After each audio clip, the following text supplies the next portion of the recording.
3 match days down for the Champions League, but it's time to get back to the Premier League. We have the Manchester Derby this Sunday to prepare for, and the biggest match in club football with El Clasico as Barcelona take on Real Madrid in Barcelona this weekend. I'm Andrew Passaro. He's Ani Sridhar. Welcome back to the Plus Money Podcast, your home for the best soccer bets in 15 minutes or less. We had an okay midweek in the Champions League, but I'm excited to get back to the Premier League, but it is a tricky weekend. You can follow us on Twitter and Instagram at Andrew Passaro, at Ani323, at the Plus Money Pod. Ani, are you waking up at 7:30 to watch Chelsea as they have a London derby against Brentford? I'm probably gonna catch the second half. I'm not even gonna lie to you. It's gonna be one where I wake up at probably 8:30 and see if Chelsea are winning or losing. If they're losing, it's probably not something I'm gonna turn on. If they're winning, I'll probably stay still in bed. I'll have the game on my phone and be doing one of these, watching it in bed, just following along. So yeah, it's Halloween weekend in the New York City. Friday night, there might be a costume party or two that I'll be attending. So can't count on waking up for Chelsea. No, I get that. I totally. I didn't tweet this, and I really should have. I'm gonna need Everton to either get really good or not really good, but better, or get relegated, because I'm not doing any more of these 7:30 a.m. kickoffs for Merseyside derbies. I just, please either improve enough that you're competing for a Europa League or Europa Conference League spot so that we can have the game on Monday Night Football or the Sunday 11:30 a.m. The Sunday 11:30 slot, because I'm not, these 7:30 a.m. games for Merseyside derbies should be illegal in every country. Yeah, it feels way too early. Any derby should not be that early. It really shouldn't. Whatever. You have a pick for Chelsea. Let's get into the bets. Yeah, so I think Chelsea are trending up. They looked pretty good against Arsenal last weekend. Unfortunate because of Robert Sanchez's stupid mistake not to come away with the win there at home. Nonetheless, if you told me before that game that we would come away with a draw, I would tell you I'm happy. But given the circumstances, I'm not happy with that result. But I'm going to take Chelsea money line and the over 1.5 in this contest at -110. Cole Palmer looks really good. Mudryk looks like he's gotten his confidence back. Chelsea are slowly getting more healthy as the season goes on here, and they don't have to worry about European competition. So I like this. I like Chelsea to win this and score at least 2 goals. All right, the 10 a.m. slot for the Premier League kind of sucks, and at 10:15, El Clasico will kick off over on ESPN or ABC or ESPN Plus. I don't know. Google it. You found this podcast. We're on the internet. You can figure out where to watch the game. But couple things here. So we're going to Europe.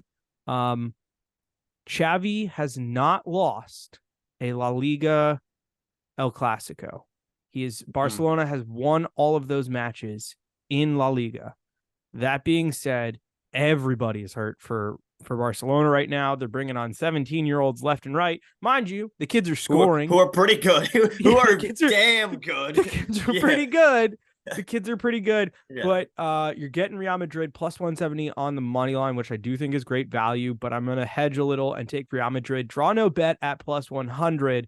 And then I got to target another guy who we screwed up. We'll hand up. We screwed up. Jude Bellingham has scored in every single Champions League matchup for Real Madrid so far. Good. He has 8 goals and 2 assists in La Liga, 3 goals and an assist in the Champions League. So he has 11 goals and 3 assists, so 14 total goal contributions already.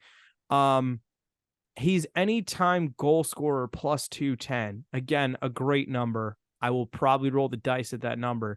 I'm going to take anytime goal or assist at +145. So those are my El Clasico plays. You gotta roll the dice with that's pretty good odds for Jude anytime goal or assist, to be honest, that you have to take. I've got Barca Madrid. I've got both teams to score on the over 2.5 at -125 in this contest. Barca defense has been a little shaky, but even with the injuries to, Lewandowski and Rafinha, you've still got João Felix. You've still got the youngsters on the wing. You've got Ferran Torres. It's not like this attack is bad, but I do see where there's a value in betting on Madrid here, but I'd like to just see a lot of goals. Yeah, I'd like to see a great game. We'll see what we get. I'm going to jump to, you know what? Why don't we talk about Arsenal? Because you've got to pick as they take on Sheffield United. Yeah, I got the over 3.5 for this game at -102. I mean, we saw what Sheffield's defense has done this year. They've given up the most goals in the Prem this season, or tied for the most goals given up in the Prem this season. I think Arsenal absolutely roll here. We know the injury to Gabby Jesus, but Saka looks like he's healthy. He's gonna have an impact here, and even with Eddie and Ketia up there, I like Arsenal to score. Yeah, I think they handle things careful with that game. That's Arsenal are crazy juiced out for a lot of stats. So unless you're projecting a lot of goals like we are, you got to be careful with Arsenal there. I'm gonna go to Wolves as they take on Newcastle. Um, Newcastle and over 1.5 plus 110 is something I like, and Newcastle on both teams to score is another one that I find intriguing. Newcastle have not won at Wolves since both these teams have gotten promoted back to the Premiership. Wolves only came up, I think, in like 2017 or 2018. And we've seen a lot of 1-1 draws, so both teams to score is definitely an option here. And Newcastle are sneakily somehow just got really injured. Isak going down in the Champions League. Obviously, Sandro Tonali picking up the betting suspension. But I still believe there's too much talent on this Newcastle team. And, the second that you start to doubt them is when Eddie Howe figures it out. They'll just, play Miguel Almiron on the right wing and he'll score a couple goals or something. So I'm too much of a believer and an investor in this Newcastle team to not take them at plus 110 in the 12:30 game. That's Newcastle over 1.5. Before we go to Sunday, because it's a loaded Sunday, I have other cards on my pick. I have other picks on my card. I've been trying to trim things down, but I'll tweet out the rest on the Pick'It app, which is a great place to track your bets, see what your friends are up to, so you can join them. It's a free companion app. It syncs with all your sportsbook accounts, and it gives you the stats on here you're doing week in, week out. It helps you bet more responsibly as well. So we love using the Pick'It app, and you can support us by signing up for free. And when you use promo code plus money, you can win $3. You can win $100. It gets Venmo to right to you, or Cash App or whatever. They get the money to you very quickly. So you support us, and you get a bunch of stats on how you can be a better gambler. Plus promo code plus money, all one word, all lowercase. Let's get into the early games on Sunday. We got West Ham, Everton, Aston Villa, Luton, Liverpool taking on Forest. We got picks for all three of those. I'm kind of leaning West Ham plus 110 against Everton. West Ham don't have the best record coming off of European matches, but I think anytime you're getting a team that's a top half team plus money against Everton, you kind of got to roll the dice with it. And I think they did rotate the squad pretty heavily for Europa League. So provided they start the right players. I do think both teams to score over 2.5 and over 7.5 corners at plus 129 is an interesting one. But sticking with the West Ham money line. I think Everton can get on the score sheet here, but I agree with you. I've got West Ham money line on my card. They did lose to Olympiacos in the midweek. A lot of their stars did not start, like Antonio, Paqueta, Bowen, I believe all came off the bench for them. I like West Ham to win this contest at home. This is a game. This is a match they can't lose. You can't lose in the midweek to Olympiacos and then lose on the weekend to Everton at home. Kind of a bounce back spot for. If they had beaten Olympiacos on the road, I could maybe see this as a letdown spot for them. But now I kind of see it as a bounce back spot for them to get rolling again.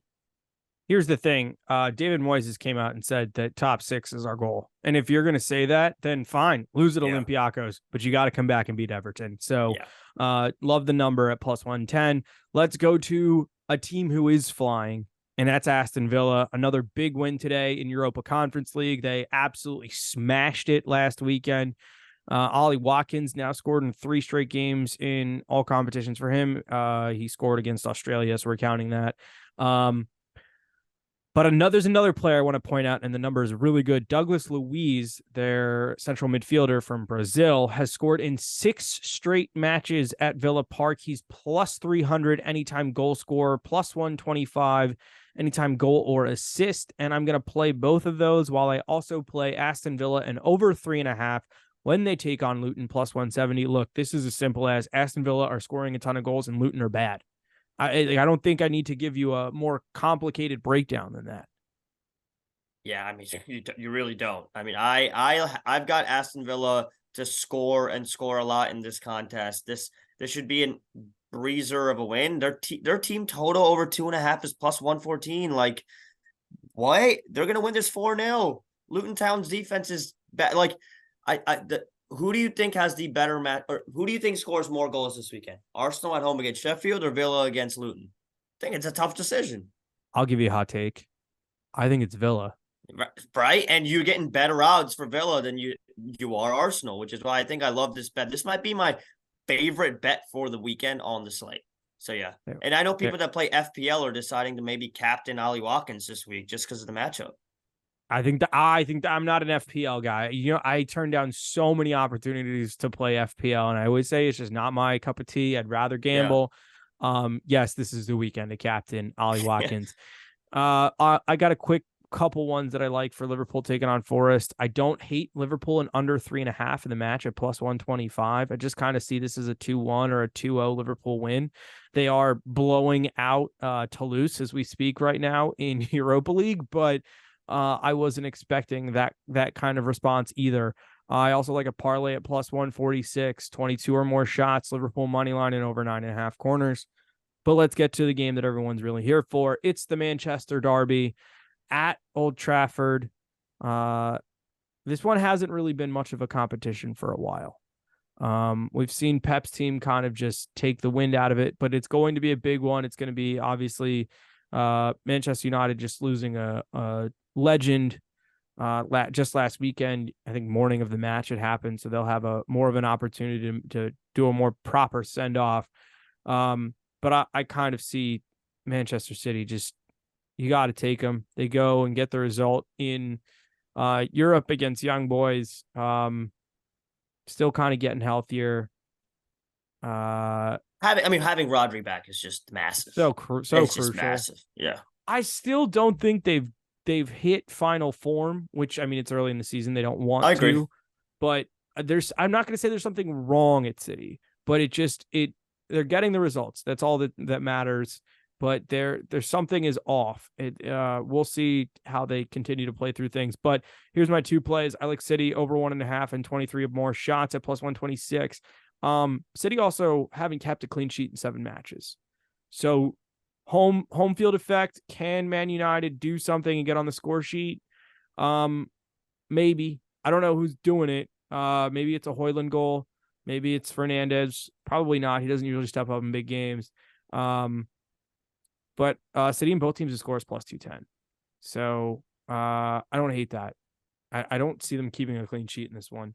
So yeah, that's it. That's my Manchester Derby pick. Yeah, I kind of like that City and both teams to score better than the pick I have. I've got City to win and over 2.5 at plus 132, solely for the same reason as I don't think they're going to be able to keep clean sheet because they really haven't this season. And I think that's the part that's a little off with them this year. Their defense has just not been the same. Maybe it's because of John Stones' absence so far this year for a while. There's just something going on with that defensive line that just doesn't feel right. All right, let me throw out a plus 312 Sunday parlay just to put a nice little bow on things here today. Over 2.5 goals in Villa versus Luton.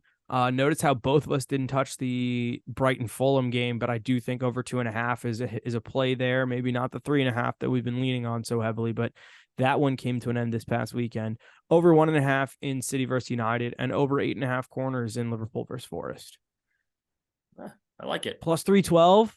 Yeah, I'll really roll the dice there. Yeah, really I'll roll odds. the dice there.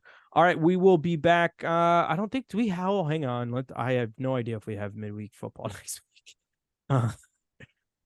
Everything's just coming at me way too fast. We've got Carabao Cup, so no. Oh, so we will not have a midweek podcast next week. We'll be back next weekend as we get ready for another big one coming at you in the Premier League. Follow us at Angel Passaro, at Ani 323, at the Plus Money Pod.